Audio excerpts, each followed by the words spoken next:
আসসালামু আলাইকুম রহমতুল্লাহি ওবরকাতুহু। সম্মানিত দর্শক, বাংলাদেশের কপালে কি আছে আমরা জানি না। মহান মুক্তিযুদ্ধের মাধ্যমে সেই রক্তঝরা ৯ মাসের যুদ্ধ, ৩০ লাখ শহীদের আর্তদান, ২ লক্ষ মা বোনের ইজ্জত এবং সেই ৪৭ থেকে ৭১ পর্যন্ত ধারাবাহিক সেই পাকিস্তানি সাম্রাজ্যবাদীর বিরুদ্ধে, আধিপত্যবাদের বিরুদ্ধে লড়াই সংগ্রাম, সব কিছুর যে বিনিময়, সেই বিনিময়ে একটা মানচিত্র, একটি পতাকা, একটি সবুজ পাসপোর্ট, এই যে পেয়েছিলাম স্বাধীনতার যে স্বাদ এবং আস্বাদন আমরা পেয়েছিলাম, তা কি অব্যাহত থাকবে? তা কি গৌরবান্বিত হবে? কিংবা আমরা যে মহান মুক্তিযুদ্ধের যে মূল স্পিরিট, সেটিকে ধারণ করতে পারছি? আমাদের এই দেশে মুক্তিযুদ্ধের সপক্ষ শক্তি, মুক্তিযোদ্ধা, ঠিক এই সময়টিতে এখন কারা কারা এটিকে আপহোল্ড করছেন, মাথায় করে নাচছেন যে এটি হাজার বছরের শ্রেষ্ঠ অর্জন, সবকিছু পাওয়া সম্ভব, মুক্তিযুদ্ধ পাওয়া সম্ভব নয়, বরং এটিকে গালি হিসেবে ব্যবহার করার, অর্থাৎ রাজাকার আলবদর আর শামস যেভাবে মুক্তিযোদ্ধারা গালি হিসেবে ব্যবহার করেছে, ঠিক এখন এই মুক্তিযোদ্ধাদেরকে গালি, মুক্তিযুদ্ধের সপক্ষ শক্তিকে গালি এবং মুক্তিযুদ্ধের নীতি এবং আদর্শকে অপমানিত, লাঞ্ছিত করার যে প্রক্রিয়া শুরু হয়ে গেছে, এটির শেষ কোথায়, এটির পরিণতি কি আমরা জানি না। রাষ্ট্রে এই মুহূর্তে যারা আছেন, মুক্তিযুদ্ধের চেতনাকে কারা কারা ধারণ করেন, যারা রাষ্ট্র পরিচালনা করছেন, তাদের বয়স ছিল, তারা কয়জন যুদ্ধ করতে গেছেন, কয়জন কলম হাতে ১৯৭১ সনে মুক্তিযুদ্ধের পক্ষে লড়াই করেছেন, কয়জন তার কণ্ঠকে ব্যবহার করে মুক্তিযুদ্ধের পক্ষে একটা শব্দ উচ্চারণ করেছেন, এখন যারা সরকার পরিচালনা করেছেন তাদের মধ্যে কয়জন আছেন, অথবা যারা তরুণ, সেই তরুণদের বাবা কিংবা দাদা, তাদের সঙ্গে মুক্তিযুদ্ধের কি সম্পর্ক ছিল, বা এই মুহূর্তে যারা খুব গাবড়িয়ে বেড়াচ্ছেন, একেবারে রয়্যাল এনফিল্ড মোটর সাইকেলের যে সবচেয়ে পাওয়ারফুল যে ইঞ্জিন সম্বলিত, যেটি ভারতেও আসেনি এখন পর্যন্ত, এইরকম ইঞ্জিন নিয়ে ভো করে ২০-২৫টি সাইলেন্সার সম্মিলিত একটা রয়্যাল এনফিল্ড বা একটা BMW, এই সকল মোটরসাইকেলগুলো যখন রাজপথে যায়, শব্দ করে মানুষ তাকিয়ে থাকে, তো এইরকম আমাদের দেশে নতুন কিছু রাজনীতিবিদদের মধ্যে এইরকম উচ্চ ক্ষমতা সম্পন্ন রয়্যাল এনফিল্ড মোটরসাইকেল, তারপর BMW মোটরসাইকেলের গতি নিয়ে, শব্দ নিয়ে, সাইলেন্সার নিয়ে, চুঙ্গা নিয়ে, হর্ন নিয়ে তারা আমাদেরকে ভয় দেখাচ্ছেন, ঘুরে বেড়াচ্ছেন, ভো ভো ভো করে আওয়াজ করছেন। তারা কি মুক্তিযোদ্ধা নাকি অন্য কিছু? তাহলে আপনি বুঝতে পারেন যে এই দেশটি কোথায় যাচ্ছে, কি হচ্ছে এবং কোন দিকে এগোচ্ছে। আপনারা ইতিহাসের অনেক ঘটনা জানেন। ইরাককে ধ্বংস করার জন্য সেখানে একটা সেফ জোন প্রথমে তৈরি করা হয়েছিল, no flying zone, Iraq Iran যুদ্ধের সময়। এই নো ফ্লাইং জোন কার্যকর করতে গিয়ে পশ্চিমারা সাদ্দাম হোসেনের ১২টা বাজিয়ে দেয়। তদ্রূপ এই বাংলাদেশে রোহিঙ্গাদের জন্য, আরাকান আর্মির জন্য একটি সাপ্লাই সেন্ট পয়েন্ট করিডোর তৈরি করে, এটা অনেকটা নো ফ্লাইং জোনের মতো যদি জাতিসংঘের তত্ত্বাবধানে পরিচালনা করা হয়, যেখানে ইচ্ছা করলে বাংলাদেশের প্রধানমন্ত্রী, রাষ্ট্রপতি যেতে পারবেন না, এটা জাতিসংঘের নিয়ন্ত্রণে থাকবে। মানে এখন মিষ্টি মিষ্টি কথা শুনে আমরা, জাতিসংঘের মহাসচিব এসেছেন, আবেগে আপ্লুত হয়ে আমরা একটা করিডোর দিলাম, এবং এটা খুব ভালো কথা যে রোহিঙ্গাদেরকে, অর্থাৎ রোহিঙ্গাদের, বাংলাদেশে যেমন ১০-১২ লাখ রোহিঙ্গা আছে, এখনও তো ৬-৭ লাখ রোহিঙ্গা সেই আরাকানে আছে, প্লাস ওখানে বৌদ্ধরাও নির্যাতিত, আরাকান আর্মিদের মধ্যেও অনেক নির্যাতিত রয়েছে। তো সেখানে তো জাতিসংঘের মানবাধিকার সংগঠনগুলো প্লাস খাদ্য সংস্থা যেটা FAO কিংবা WHO ওয়ার্ল্ড হেলথ অর্গানাইজেশন, তাদের যে মানবিক সহযোগিতাগুলো কিংবা এই যেটা শরণার্থী বিষয়ক যে হাই কমিশন সেই কার্যক্রমগুলো চলতে পারে, অসুবিধাটা কি? তো মানুষ তো বলবে যে না, এত মন্দ কাজ না, এটা তো সদ্গায় জারিয়া, এটা ভালো কাজ, জাতিসংঘ করতে চাচ্ছে, ক্ষতি কি? কিন্তু এই কাজগুলোকে আবার সংগঠন করার জন্য সেখানে যদি জাতিসংঘের শান্তিরক্ষী বাহিনী এসে যায়, একটা 10টা প্লাটুন শান্তিরক্ষী বাহিনী, এটা তো বাংলাদেশ আর্মিকে দেবে না, সেই শান্তিরক্ষী বাহিনী আসবে বিশ্বের বিভিন্ন দেশ থেকে, এবং সেখানে যদি পাকিস্তানি বাহিনী চলে আসে, সেখানে যদি অন্য কোনো রাষ্ট্রের বাহিনী চলে আসে, তখন অবস্থাটা কি হবে? এখন এই যে আওয়াজগুলো হচ্ছে, আলোচনা হচ্ছে, সমালোচনা হচ্ছে, আমরা কি বলবো বলেন?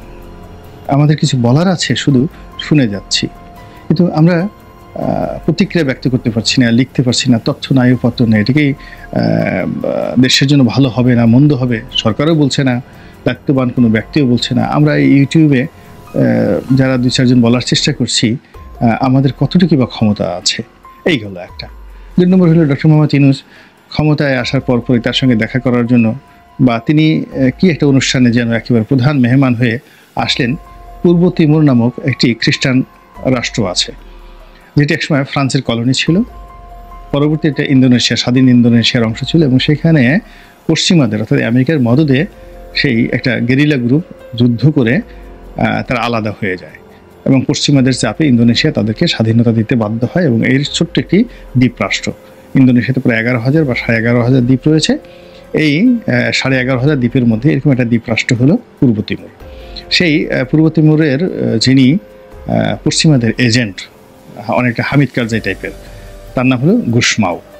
আবার তাকে সেই প্রেসিডেন্ট বানিয়ে একটা খ্রিস্টান রাষ্ট্র তৈরি করে এই ভারত মহাসাগরে, মানে আপনি বঙ্গোপসাগর মানে বে অফ বেঙ্গল, তারপরে একটু পার হলেই ভারত মহাসাগর, এবং সেই ভারত মহাসাগরের মধ্যেই আন্দামান নিকোবর দ্বীপপুঞ্জ এবং ইন্দোনেশিয়ার যে অবস্থান, এখানে খুব কাছাকাছি। অর্থাৎ সেন্ট মার্টিন থেকে যদি আপনি খুব ভালো মতো গানবোট চালান, তাহলে খুব বেশি সময় লাগবে না পূর্ব তিমুরে পৌঁছতে সমুদ্র পথে।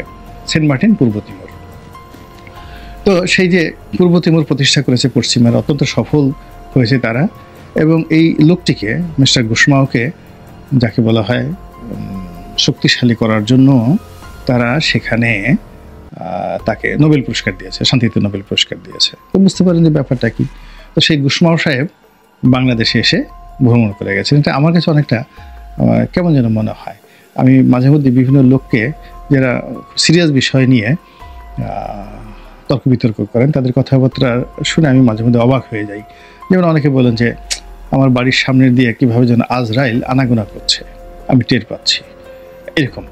তো বা ওই যমদূত বোধহয় খুব কাছাকাছি চলে আসছে, আজরাইলের হাত বোধহয় আমার এই হলকুমের কাছে চলে এসেছে, এরকম কথা বলে অনেকে নিজের অসহায়ত্ব বোঝার চেষ্টা করেন। তো বাংলাদেশে এই মুহূর্তে পশ্চিমাদের খুব আনাগোনা, এবং ইউরোপীয় ইউনিয়ন বাংলাদেশকে একটি সেফ ল্যান্ড হিসেবে স্বীকৃতি দেওয়ার জন্য যে কর্মপন্থা তৈরি করে, তারা প্রথমত অ্যাসার্টিন করেছে যে এটি একটি নিরাপদ আবাস ভূমি, যা কিনা বাংলাদেশের জন্য এই মুহূর্তে হিতে বিপরীত হবে। তো যাই হোক, এখন সেই সেফ ভূমি এটি হয়তো 1 বছর 1.5 বছর লাগবে ইউরোপিয়ান পার্লামেন্টে পাস হতে, তখন একটা আলাদা অবস্থা তৈরি হবে। তো পশ্চিমাদের এর বাইরে আমেরিকান যে সমস্ত লোকজন, ডোনাল্ড ট্রাম্পের সরকারের কর্তা ব্যক্তিরা, আমেরিকান ব্যবসায়ীরা, আমেরিকার বিভিন্ন গোয়েন্দা সংস্থার যারা লোকজন রয়েছে তারা, তারপর ইসরায়েলি গোয়েন্দা সংস্থা মোসাদের যারা লোকজন রয়েছে, তারা যেভাবে এখানে তৎপরতা চালাচ্ছে, এবং একই সঙ্গে এই বাংলাদেশে রয়ের যে তৎপরতা নিয়ে খুব লেখালেখি হচ্ছে, বিশেষ করে প্রো ইসলামিক যারা গ্রুপগুলো রয়েছে, এখানে ভারতীয় দূতাবাসে রাজেশ নামক একজন ভদ্রলোক কর্মরত রয়েছেন, যিনি খুবই অ্যাক্টিভ। তাকে এখানে পলিটিক্যাল কোনো একটা পদবিতে বসায় রাখা হচ্ছে। তিনি নাকি আসলে বাংলাদেশে রয়ের স্টেশন চিফ মিস্টার রাজেশ। তো সেই মিস্টার রাজেশ জামাতের লোকদের সাথে বসছে, বিএনপির লোকদের সাথে তার যোগাযোগ আছে বাংলাদেশে। মানে এই মুহূর্তে রাজেশ সবচেয়ে ওয়েল কানেক্টেড একজন কূটনৈতিক ব্যক্তিত্ব। তার যেখানে প্রয়োজন তিনি তার বাসায় চলে যাচ্ছেন, বাইরে বসছেন, ভিতরে বসছেন। এই রাজেশকে কেন্দ্র করে ইসলামপন্থী পত্রপত্রিকাগুলো, মিডিয়াগুলো নিদারুণ সব ভয়ঙ্কর খবর প্রচার করছে যে এই রাজেশ বাংলাদেশে এখন যে তৎপরতা শুরু করেছে, সরকারের উচিত ইমিডিয়েটলি রাজেশকে বাংলাদেশ থেকে বের করে দেওয়া। এখন রাজেশ আসলে রয়ের লোক কিনা, আর রয়ের লোক হলে তো সেখানে সংগঠিতকারী মোসাদেরও, রাজেশের যদি তৎপরতা থাকে সেখানে মোসাদেরও তৎপরতা থাকবে। এবং এখানে আরও একটা জিনিস দেখলাম যে এই যে মোসাদের একটা মেহেদি এম সাফাদি একসময় জয়ের সাথে দেখা করেছে, সে এখন মানে মিডিয়াতে এসে তার কার কার সাথে বাংলাদেশে যোগাযোগ হয়েছে, কে কী হয়েছে, অর্থাৎ এই সময়টিতে বাংলাদেশের রাজনীতিতে ঘোলাট করার জন্য সে প্রচার করে দিচ্ছে যে অমুক অমুক লোক বাংলাদেশে মোসাদের এজেন্ট, তারা ইসরায়েলের এজেন্ট হতে চায় এবং তারা বাংলাদেশ সম্পর্কে সবসময় নেতিবাচক ধারণা পোষণ করেছে এবং যে কোনো মূল্যে ক্ষমতায় যাওয়ার জন্য তারা ইসরায়েলের দোষর হতে চেয়েছে। এই কথাগুলো মোসাদের কোনো লোক যদি যখন বলা শুরু করে, আপনি বুঝেন যে মোসাদ এখানে তাদের যে রিক্রুটমেন্টগুলো, সেই রিক্রুটমেন্টগুলো তারা পরিবর্তন করতে চাচ্ছে। আগের রিক্রুটমেন্টগুলোকে তারা বাতিলের খাতায়, খরচের খাতায় ফেলে দিয়েছে। তো এই মোসাদ এবং এই দুটো খুবই ইফেক্টিভ, যারা অন্য অন্য দেশে গিয়ে হত্যাকাণ্ড পর্যন্ত ঘটিয়ে ফেলে, এবং সেটা আমেরিকার মাটিতে এবং সেটা কানাডার মাটিতে।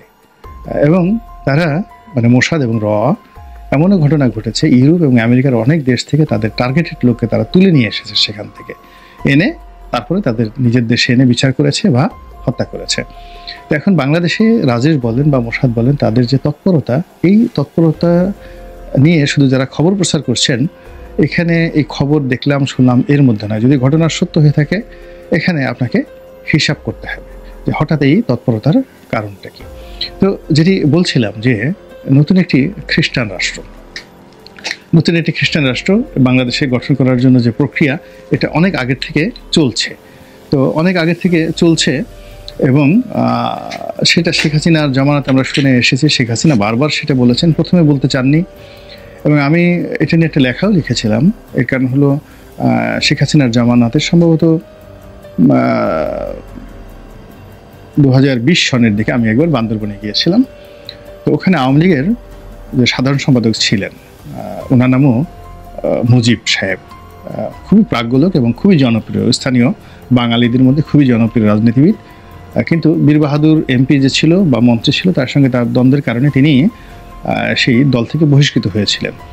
তো তিনি আমাকে অনেক কথা বলেছিলেন, টোটাল পার্বত্য এলাকার যে একটা মানচিত্র এবং ওখানে কি করা দরকার। আমার কাছে মনে হয় বাংলাদেশে যে কজন লোক এই ব্যাপারে এক্সপার্ট রয়েছেন, ইভেন বেটার দ্যান মিলিটারিতে ওখানে যে সমস্ত লোক কমান্ডার হিসেবে দায়িত্ব পালন করেছেন, কোর কমান্ডার হিসেবে দায়িত্ব পালন করেছেন, ব্যাটালিয়ন কমান্ডার হিসেবে দায়িত্ব পালন করেছেন, ব্রিগেড কমান্ডার হিসেবে দায়িত্ব পালন করেছেন, তাদের চাইতে এই যে আওয়ামী লীগ নেতা, সাবেক আওয়ামী লীগ নেতা জনাব মুজিব বান্দরবনে থাকেন, তাকে আমার অনেক অভিজ্ঞতা সম্পন্ন মনে হয়েছে এবং বাস্তব, প্র্যাকটিক্যাল, এবং জনগণকে, সেটা পাহাড়ি জনগণ বলেন কিংবা বাঙালি বলেন, তাদের মুভ করার মতো যে ক্ষমতা, পলিটিক্যাল পাওয়ার, আমার কাছে পুরো ওই অঞ্চলে সবচেয়ে বেশি এই লোকটিকে মনে হয়েছে, পুরো ওই এলাকাতে। এবং তাকে ওই এলাকাতে আমি তখনই শুনে এসেছি যে পুরো পার্বত্য 3 জেলাতে তাকে